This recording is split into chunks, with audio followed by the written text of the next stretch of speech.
हाल ही में हरेला पर्व कहाँ मनाया गया? तो इसका जो करेक्ट आंसर है उत्तराखंड। उत्तराखंड में जो है हरेला पर्व मनाया गया है। हाल ही में भारत का दूसरा सबसे लंबा केबल स्टेट ब्रिज कहाँ खुला है? तो इसका जो करेक्ट आंसर है वो है आपको शिवमोगा। तो शिवमोगा जो है आपको कर्नाटक के जिला है, कर्नाटक राज्य में शिवमोगा जिला है। वहाँ पर सबसे बड़ा लंबा केबल स्टेट ब्रिज का उद्घाटन हुआ है और इसकी जो टोटल लंबाई है वो 2.44 किलोमीटर है। इसको आप ध्यान में रख लीजिएगा, इसकी लंबाई। हाल ही में पाक कला विरासत को उजागर करने के लिए राष्ट्रीय युवा शेफ प्रतियोगिता का शुभारंभ कहाँ हुआ? तो इसका जो करेक्ट आंसर है वो है नई दिल्ली। इसकी शुभारंभ नई दिल्ली में हुई है। पर्यटन मंत्रालय द्वारा ये आयोजित की जाती है और इस बार का जो विषय है भारतीय पाक कला विरासत का उत्सव, परंपरागत और नवाचार का मेल। तो इसका ये थीम इस बार की रखी गई है।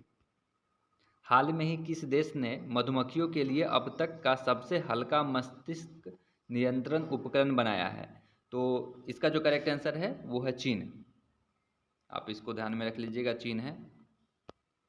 हाल ही में किस देश ने एडवांस कम्युनिकेशन सैटेलाइट ड्रोर 1 को लॉन्च किया है? तो इसका जो करेक्ट आंसर है आपको इजराइल। इसका आपको करेक्ट आंसर बी इजराइल मिलेगा। हाल ही में QS best student cities ranking 2026 छात्रों के लिए दुनिया का सबसे किफ़ायती शहर कौन बना है? तो सबसे जो किफ़ायती शहर आपको बना है वो है दिल्ली। इसका करेक्ट आंसर सी है आपको दिल्ली। हाल ही में किस राज्य ने मंडोवी नदी पर रोरो फेरी सेवा शुरू की है? तो रोरो फेरी सेवा जो शुरू की गई है वो गोवा सरकार के द्वारा की गई है और इसका आप देख सकते हैं कि 14 जुलाई 2025 को मंडोवी नदी पर भारत की पहली रोरो फेरी सेवा का शुभारंभ हुआ। इस नई सेवा के तहत गंगोत्री और द्वारका नामक 2 आधुनिक फेरी चलाई जाएगी।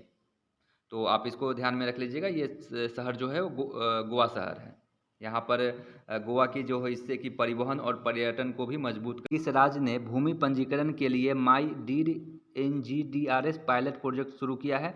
तो ये जो माई डीड NGDRS पायलट प्रोजेक्ट है वो मुख्यमंत्री सुखविंदर सिंह सुक्खू के द्वारा 11 जुलाई 2025 को चालू किया गया और सुखविंदर सिंह सुक्खू जी जो हैं हिमाचल प्रदेश के मुख्यमंत्री हैं। तो इसका करेक्ट आंसर है आपको हिमाचल प्रदेश। हाल में ही राष्ट्रपति मुर्मू ने किसे कलिंग रत्न पुरस्कार प्रदान किया गया? तो ये जो पुरस्कार प्रदान किया गया है वो उड़ीसा के कटक में आयोजित कार्यक्रम में प्रदान किया गया और ये केंद्रीय मंत्री धर्मेंद्र प्रधान को 2024 का कलिंग रत्न पुरस्कार दिया गया है और तो इसका करेक्ट आंसर सी धर्मेंद्र प्रधान जी हैं। हाल ही में कौन हिंदुस्तान कोका कोला बेवरेज के नए CEO नियुक्त हुए हैं? तो कोका कोला कंपनी के जो नए CEO बने हैं वो हेमंत रूपानी। इसका करेक्ट आंसर आपको बी है हेमंत रूपानी। हाल ही में भारत ने कब AI प्रशंसा दिवस मनाया? तो AI प्रशंसा दिवस 16 जुलाई को मनाया गया है और इस बार का जो आपको थीम रहा है वो AI टेक्नोलॉजी को भारत में वैश्विक को भूमिका को दर्शाता है। हाल में ही गिफ्ट सिटी का प्रबंधक निदेशक और CEO किसे नियुक्त किया गया?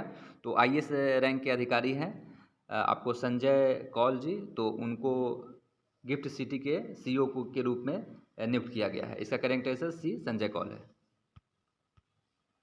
हाल ही में कहाँ भारत के पहले एक्वाटेक पार्क का उद्घाटन हुआ? तो एक्वाटेक पार्क जो बनी है वो आपको असम में और असम के मुख्यमंत्री हेमंत विश्वकर्मा जी हैं। तो उन्होंने गुवाहाटी के पास सोनपुर में भारत का पहला एक्वाटेक पार्क का उद्घाटन किया गया।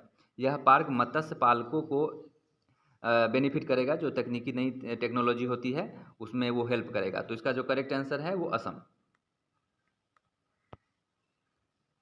हाल ही में धीरज कुमार का निधन हुआ, वो कौन थे? तो धीरज कुमार एक प्रमुख वरिष्ठ जो थे नेता और निर्माता, डायरेक्टर और एक्टर दोनों थे। तो इसका जो आपको इसमें करेक्ट आंसर देखने को मिलेगा वो बी अभिनेता।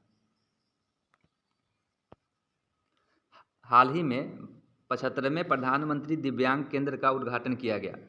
तो ये जो है सामाजिक एवं न्याय मंत्रालय होता है उसके द्वारा कार्यक्रम आयोजित की जाती है और ये इस बार जो आयोजित की गई है वो उत्तर प्रदेश के बदायूं में स्थित राजकीय मेडिकल कॉलेज में 75वें प्रधानमंत्री दिव्यांग केंद्र का उद्घाटन किया जाएगा। तो इसका जो करेक्ट आंसर है सी, बदायूं।